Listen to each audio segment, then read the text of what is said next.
إن هذا العلم دين فانظروا عمن تأخذون دينكم.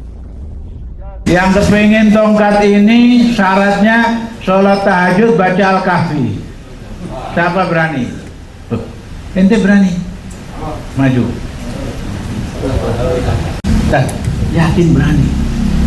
Insya Allah. Tiap hari loh. Insya Allah tiap mulai. Iya, tiap malam.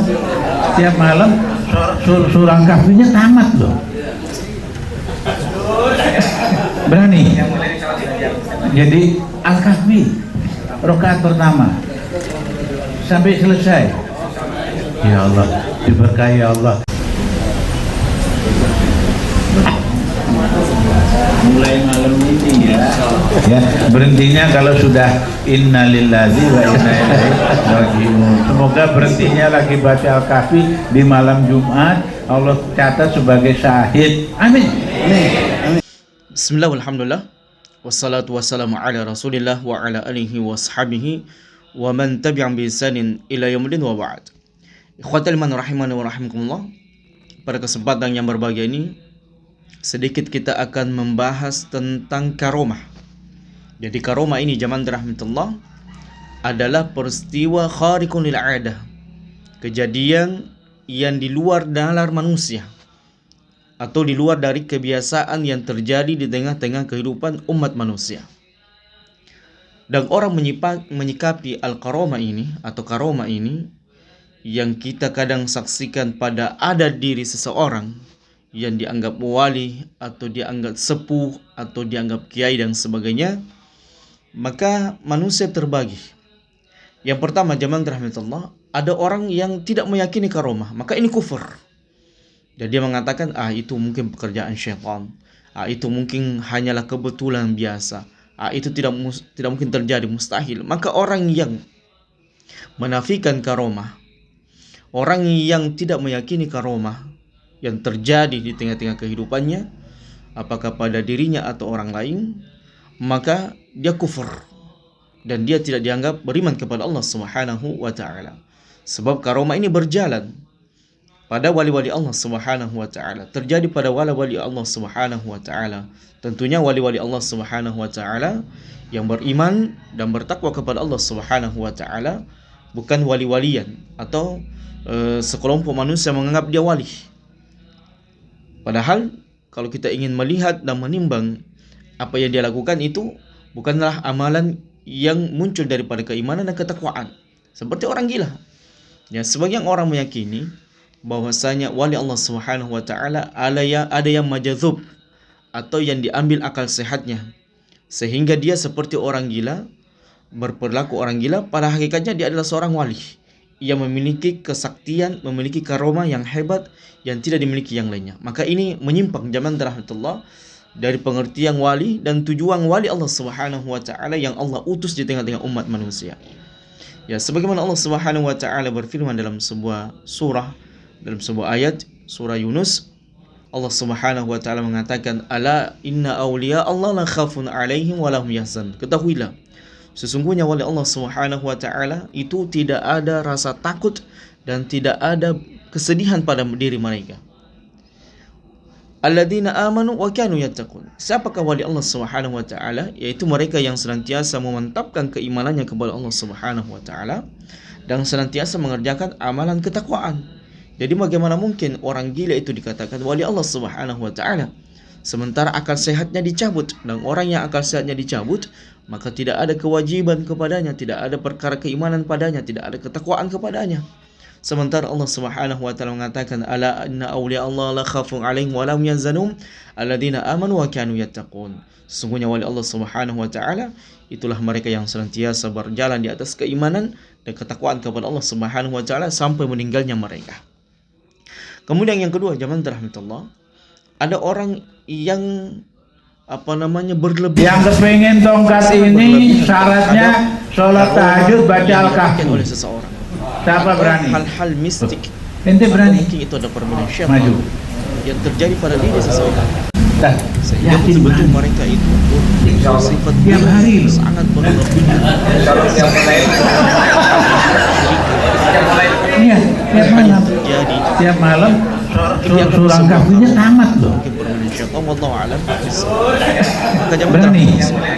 sebelum Jadi kita jauh membahas al-kahfi perkara karomah rakaat ini, pertama poin-poin apa saja yang perlu kita sampai perhatikan selesai. berkaitan dengan karomah ini. Ya Allah, Maka terlebih diberkahi dahulu ya kita Allah. melihat ya dimana Mulai malam ini ya berhentinya kalau sudah innalillahi wa inna ilaihi raji'un. Semoga berhentinya lagi baca al-kahfi di malam Jumat, Allah catat sebagai syahid. Amin. Pengen tongkat ini syaratnya sholat tahajud baca al-kahfi. Siapa berani? Ente berani? Maju. Yakin berani? Insya Allah. Tiap hari loh. Insya Allah tiap mulai. Iya, tiap malam. Tiap malam surah al-kahfinya tamat tuh. Berani? Jadi al-kahfi rakaat pertama sampai selesai. Ya Allah, diberkahi Allah. Mulai malam ini ya, berhentinya kalau sudah innalillahi wa inna ilaihi raji'un. Semoga berhentinya lagi baca al-kahfi di malam Jumat, Allah catat sebagai syahid. Amin.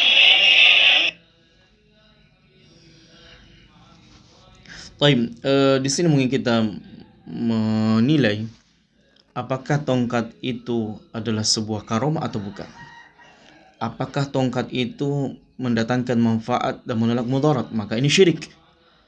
Apakah tongkat itu adalah tongkat warisan dari wali Allah Subhanahu wa taala yang perlu diwariskan kepada orang lain? Maka jamaah rahmat Allah Subhanahu wa taala perlu kita tekankan kepada kaum muslimin. Yang pertama, jangan pernah sedikit-sedikit meyakini ada sesuatu yang bisa mendatangkan manfaat dan menolak mudarat. Ya, termasuk tongkat ini. Ya, kalau kaum muslimin ada orang yang meyakini bahwasanya tongkat ini adalah tongkat yang sakti, atau yang dianggap keramat, atau yang dianggap sakral, atau ini adalah merupakan tongkatnya wali Allah Subhanahu wa taala yang bisa mendatangkan manfaat dan menolak mudarat, maka ini adalah sebuah kesyirikan kepada Allah Subhanahu wa taala. Kita meyakini bahwasanya ada sesuatu yang bisa mendatangkan manfaat dan menolak mudarat selain daripada Allah Subhanahu wa taala. Maka apa bedanya dengan jimat yang didatangkan oleh dukun, yang diyakini oleh dukun sebuah jimat ini, sesuatu jimat ini bisa mendatangkan manfaat dan menolak mudarat sama dengan tongkat tersebut. Maka ini kesyirikan zaman rahmatullah. Dan ini sangat berbahaya kalau kaum muslimin meyakini tongkat ini ada tongkat yang sakti, tongkat yang hebat, tongkat yang dahsyat, atau dia mengatakan ini adalah tongkat wali Allah Subhanahu wa taala yang bisa mendatangkan manfaat dan menolak mudarat, maka sekali lagi ini sangat berbahaya bagi akidah kaum muslimin. Ya, karena hal tersebut kita yakini bahwasanya ada sesuatu yang bisa mendatangkan manfaat dan menolak mudarat selain daripada Allah Subhanahu wa taala. Kemudian yang kedua, jamaah rahmatullah, perlu kita tegaskan di sini juga bahwasanya akidah Ahlussunnah wal Jamaah sejak dahulu sampai sekarang berdasarkan dalil Quran maupun sunnah Nabi SAW adalah menetapkan adanya karomah. Ini wajib diimani, karena karomah ini berjalan dan timbul dari izin Allah Subhanahu wa taala yang Allah Subhanahu wa taala berikan kepada wali-walinya. Ya, tentunya jamaah rahmatullah, sebagaimana syarat yang kita sebutkan tadi, bahwasanya syarat kewalian itu adalah mereka yang senantiasa berada di atas keimanan dan ketakwaan kepada Allah Subhanahu wa taala. Jadi ini harus ditekankan bahwasanya karomah itu ada. Ya, khariqul lil 'ada. Allah Subhanahu wa taala memunculkan karomah tersebut ya untuk menegaskan bahwasanya dia adalah wali Allah Subhanahu wa taala. Kemudian juga ya tidak harus ada karomah pada seorang wali Allah Subhanahu wa taala. Karena wali Allah Subhanahu wa taala pada umumnya sebagaimana yang Allah Subhanahu wa taala sebutkan dalam surah Yunus ayat, yaitu alladzina amanu wa kanu yattaqun, yaitu orang-orang yang beriman dan bertakwa kepada Allah Subhanahu wa taala. Jadi selama kaum muslimin itu, antum, ana dan kalian semuanya beriman dan bertakwa kepada Allah, maka adalah wali Allah Subhanahu wa taala. yang senantiasa berada di atas keimanan yang diajarkan oleh Nabi SAW, keimanan yang diwariskan oleh Nabi SAW, begitu pula di atas tauhid kepada Allah Subhanahu wa taala, ketakwaan kepada Allah Subhanahu wa taala, maka insyaallah taala Andalah wali Allah Subhanahu wa taala yang mendapatkan alladzina la khaufun 'alaihim wa lahum yahzanun, tidak merasakan rasa takut dan tidak pula bersedih hati. Maka kalau itu ada timbul dalam diri Anda, maka insyaallah taala Andalah wali Allah Subhanahu wa taala. Kemudian yang kedua, jamaah rahmatullah, karomah yang Allah taala berikan untuk sebagian walinya, Jadi kita sudah tekankan tadi, tidak semua orang yang dianggap wali itu memiliki karomah. Jadi ada sebagian yang di Allah Subhanahu wa taala timbulkan. Ya, sebagaimana ada dua orang sahabat yang satu ketika mereka mengunjungi Nabi SAW hingga larut malam. Dan ketika mereka keluar dari rumah Nabi SAW, mereka kemudian berjalan di tengah malam yang sangat gelap. Namun Allah Subhanahu wa taala berikan kepada mereka cahaya yang menuntun mereka, yang membimbing mereka, yang memberikan penerangan jalan mereka yang sangat gelap gulita di malam hari tersebut, sehingga mereka berdua ini bisa sampai ke rumahnya dengan jalan yang terang. Ini merupakan karomah Allah Subhanahu wa taala. Namun apakah sahabat ini menggembor-gemborkan karomah yang mereka dapatkan, kemuliaan, keagungan yang Allah berikan kepada mereka? Tidak. Ya santai saja, biasa saja. Justru itu adalah sesuatu yang menambah keimanan mereka. Adalah dengan tujuan untuk kebutuhan. Ya, dikisahkan juga ada seorang sahabat, ya, atau di antara orang-orang saleh, itu ketika mereka menjamu tamu mereka, ya tanpa terasa pemilik rumah ini yang mendapatkan makanan yang ketika mereka menjamu tamunya itu hanya untuk cukup untuk tamunya saja. Namun tuan rumah juga ini ikut makan.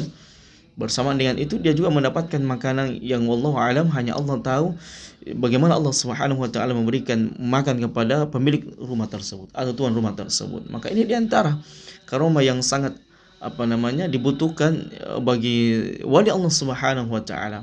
Atau karomah tersebut dalam rangka menegakkan hujjah atas musuh-musuh Allah Subhanahu wa taala. Jadi bukan pertunjukan zaman rahmatullah. Jadi memunculkan karomah ini bukan seperti pertunjukan wayang golek atau apakah yang sirkus dan sebagainya, bukan pertunjukan sirkus, tapi dia betul-betul Allah munculkan untuk kebutuhan maslahat walinya, atau Allah berikan karomah ini sebagai hujjah.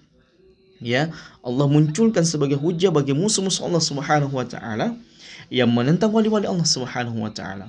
Bukan serta-merta setiap saat ada orang yang mengaku dia wali Allah, atau ada orang yang menganggap dia wali Allah Subhanahu wa taala, kemudian dia bisa tampilkan seenaknya saja karomah-karomah yang dia miliki, kehebatan-kehebatan yang mereka miliki, khaniqul adah, yang kejadian tersebut itu sangat mustahil bisa dilakukan oleh orang lain, atau boleh jadi itu adalah tipu daya syaitan. Jadi inilah zaman rahmatullah pentingnya kita memahami bahwasanya karomah itu ya bukan keahliannya si wali Allah, si wali fulan itu, atau yang dianggap wali itu, bukan. Ya serta-merta dia kapan saja dia inginkan dia bisa munculkan karomahnya, tidak.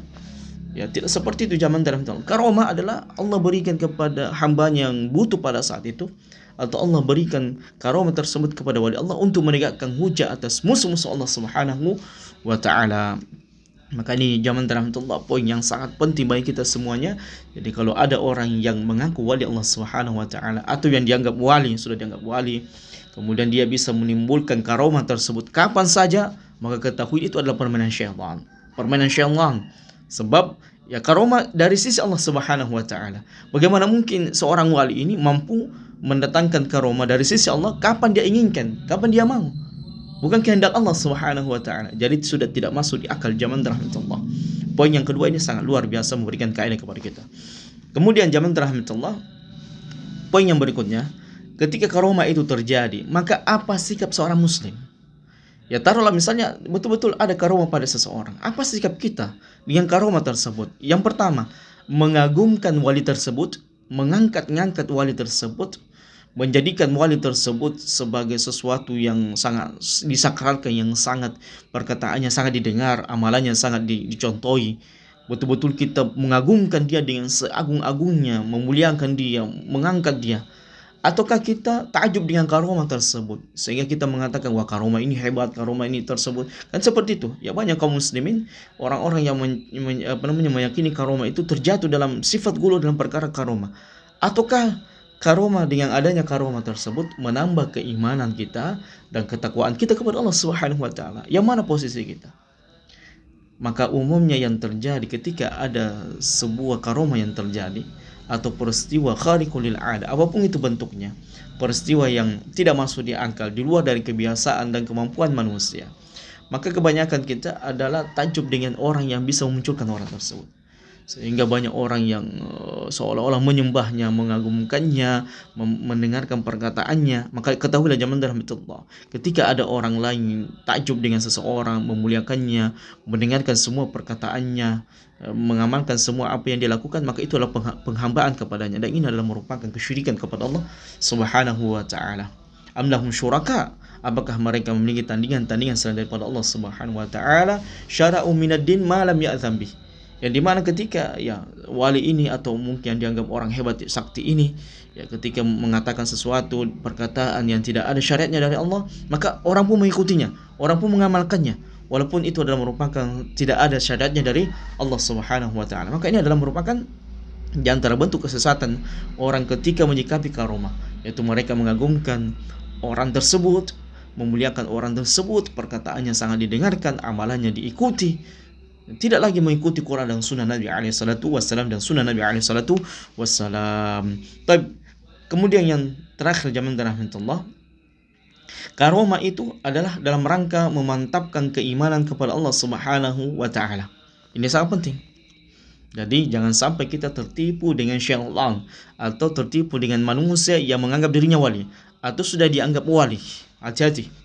Maka ketahuilah karomah itu dalam rangka menetapkan keimanan kepada Allah Subhanahu wa taala dan memantapkan ketakwaan kita kepada Allah Subhanahu wa taala. Artinya, kalau ada karomah yang memalingkan dari ketakwaan kepada Allah Subhanahu wa taala, ya, melakukan kesyirikan, melakukan amalan-amalan bid'ah dengan karomah tersebut, maka ketahuilah karomah tersebut bukan karomah dari Allah Subhanahu wa taala, melainkan karomah syaitaniyah.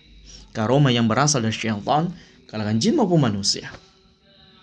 Maka ini perlu sangat ditekankan. Jadi kalau ada karomah ya yang dianggap itu adalah sakti hebat, ya seperti tongkat ini, yang kemudian orang berpaling dari keimanan, melakukan kesyirikan, berpaling dari ketakwaan, melakukan maksiat yang terbesar adalah kesyirikan. Inna syirka la zulmun adzim. Ketahuilah bahwasanya kezaliman yang paling tinggi, yang paling besar, induknya kezaliman adalah kesyirikan, adalah dengan menganggap tongkat tersebut sakti, hebat, mampu mendatangkan manfaat dan menolak mudarat kalau dimiliki, kalau dipegangi dengan syarat-syarat tertentu, melakukan amalan-amalan bid'ah tertentu. Maka ketahuilah karomah ini bukan karomah dari sisi Allah Subhanahu wa taala, melainkan karomah syaitaniyah yang berasal dari syaitan yang ingin menipu kaum muslimin, menipu umat dari akidah yang benar, ibadah yang benar, yang menyimpang dari sisi Allah Subhanahu wa taala. Maka demikianlah jamaah rahmatullah, poin-poin atau kaidah-kaidah yang kita berikan berkaitan dengan karomah tersebut. Yang intinya adalah kita meyakini karomah itu ada, terjadi dan berjalan di dalam kehidupan para wali-wali Allah Subhanahu wa taala yang Allah berikan kepada mereka sesuai dengan kebutuhan mereka atau dalam rangka menegakkan hujah atas musuh-musuh Allah Subhanahu wa taala. Bukan berarti seenaknya dia kapan dia inginkan karomah tersebut muncul, kapan dia inginkan karomah tersebut terjadi. Bukan zaman rahmatullah. Maka hendaknya orang selektif dan menggunakan akal sehat serta membangun akidah dan ibadahnya di atas Quran dan sunnah Nabi alaihi salatu wasallam ala fahmi salafil ummah, agar jangan dia tertipu dengan cara-cara syaitan berbentuk karomah untuk menyesatkan kehidupan kita, menyesatkan akidah kita dan ibadah kita kepada Allah Subhanahu wa taala. Hadza wallahu a'lam bissawab.